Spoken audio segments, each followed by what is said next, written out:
Hey, Bio30. So we're going to keep talking about the menstrual cycle in the female reproductive system. So the menstrual cycle lasts about 28 days on average, a little longer, a little shorter, depending on the individual, stress levels, general health levels, other medical factors, but roughly 28 days. I'm going to just label within an ovary what the process of producing an ovum looks like. So we've got immature follicles. Immature follicles are always going to be diploid. They are 2N. They'll eventually become follicles or haploid cells, 1N, with half the genetic information as they become a functioning gamete, or in this case, an ovum or an egg. The ovum is then formed and released around mid-menstrual cycle, so around day 14 on average. I'm going to move my little webcam here so you can see the details. Meiosis 2 is going to occur in the fallopian tube if the egg is fertilized. So meiosis 1 and meiosis 2, you might recall this from our cell division unit.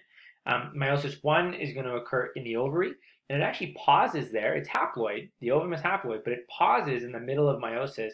It doesn't actually start meiosis 2 until the egg has been fertilized. If it hasn't been fertilized, it never goes through meiosis 2 because it's no point. There's no point. It's going to die off in 24 hours in that case anyways. The corpus luteum is the leftover cells after ovulation has occurred.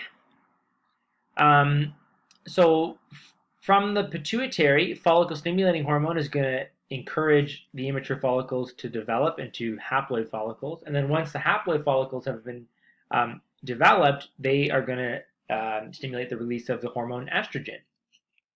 The ovum itself is going to release the hormone luteinizing hormone, and it is going to target the corpus luteum to release progesterone and estrogen. So as you can see, there's quite the dance here of various hormones involved, each playing a different role at a different stage of early menstrual cycle. This is just all in the initial ovulation phase. So as we continue looking, the order of the hormones in the menstrual cycle are going to follow FELP, F-E-L-P. So follicle-stimulating hormone from the pituitary is going to stimulate immature follicles to mature. Estrogen is going to release from the mature haploid follicles. Luteinizing hormone is going to release from the mature ovum. And progesterone and estrogen are going to release from the corpus luteum. So now the hormones of the menstrual cycle are as follows.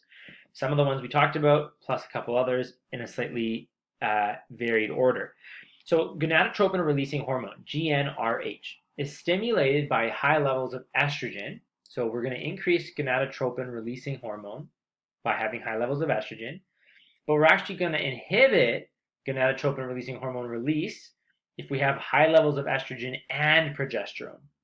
And the function of GnRH is going to cause follicle-stimulating hormone and luteinizing hormone to release. So in order for an egg to be released, we're going to want gonadotropin-releasing hormone to be released. It's going to then promote the release of follicle-stimulating hormone, which is going to stimulate follicular growth and maturity. It's also going to stimulate luteinizing hormone release, which is going to promote the ovulation of that egg, of that ovum. It's also going to tell the corpus luteum to form estrogen and progesterone. And notice that when E and P are produced from the corpus luteum, thanks to luteinizing hormone, then E and P, estrogen and progesterone, are going to be high, and in that brief moment, gonadotropin-releasing hormone is going to take a pause. And think about it. The idea here is that we've already released an egg. The female body doesn't need to release a second egg if it's already released an egg and it's waiting for implantation. So for this brief window, this 24-hour window, roughly, estrogen and progesterone levels are high, and the body's ready for ovulation. Okay, so high levels of estrogen and progesterone are going to promote the growth of the endometrium, inhibit menstruation, which is going to inhibit gonadotropin-releasing hormone from being released, which is then going to inhibit follicle-stimulating hormone and luteinizing hormone from being released, which is then going to inhibit follicle growth and ovulation. So high levels of estrogen and progesterone are basically stopping another egg from being released. A drop in estrogen and progesterone is going to trigger menstruation. So if now estrogen and progesterone take a plummet very quickly in concentration, the body says, okay, clearly the egg was not fertilized, let's start over. So it wipes the slate clean, sloughs off all the remaining additional layers of the endometrium that were built up, and the menstrual cycle continues. So human growth hormone, human HCG, human chorionic gonadotropin hormone, rather, is secreted by the embryo, and it prevents the corpus luteum from breaking down. So this is going to allow uh, estrogen and progesterone levels to stay high. So the only reason E and P are going to stay high are if the ovum is fertilized and implanted, and then HCG is going to get released by the embryo to tell mom, hey, don't cut the menstrual, don't start the menstrual cycle, don't start sloughing off the layers of the endometrium because I've implanted now and I need you to keep estrogen and progesterone levels high. So when you have a pregnancy test, the little pregnancy test pens are always usually checking for HCG levels in the urine. HCG will be present if an embryo has implanted and therefore release the ACG. So a quick feedback loop here for all of our hormones. So we've got GnRH released by the hypothalamus. It's going to produce follicle stimulating hormone and luteinizing hormone from the anterior pituitary.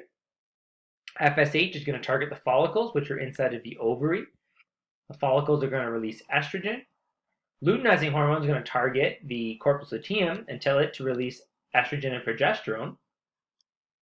High levels of estrogen are going to increase the amount of luteinizing hormone that's released, but it's also going to decrease high levels of FSH. So it has a negative feedback loop on FSH and a positive loop for luteinizing hormone. High levels of estrogen and progesterone are going to decrease follicle stimulating hormone and decrease luteinizing hormone production. And it's going to turn that whole scenario off. Okay, so we can break down our menstrual cycle into 4 major phases. The flow phase, which is days 1 to 5 roughly, and this is when the endometrium is shed and the follicle growth is beginning to happen in the ovary. Estrogen and progesterone levels are currently low. So if you take a look here on our graph on the right here, we're right here. So estrogen and progesterone levels are low and the endometrium is shed. The follicular phase is days 6 to 13, and the follicles are going to grow and mature. You're going to have a secretion of estrogen, which is going to thicken your endometrium, and you're also going to stimulate the release of gonadotropin-releasing hormone and luteinizing hormone. So we're now here. Estrogen's on the rise, follicles are developing, LH is starting to increase. Day 14 is going to be ovulation. So luteinizing hormone is going to peak, and it's going to cause the ovum to burst from the follicle and get tossed into the oviduct or the fallopian tube. So we're right here in the middle. Ovulation has now occurred. And the final phase is the luteal phase, and this is days 15 to 28, and the LH is going to cause the corpus luteum to develop from the follicle. The corpus luteum is then going to secrete estrogen and progesterone, so E and P levels are high. I'm just going to move the webcam out of the way here so you can see. Estrogen and progesterone levels are now high. The endometrium is going to thicken and it's maintained, and progesterone is going to prevent contractions so we don't lose this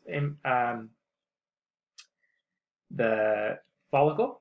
And we're going to inhibit gonadotropin releasing hormone, inhibit LH, and inhibit FSH. So we're currently here.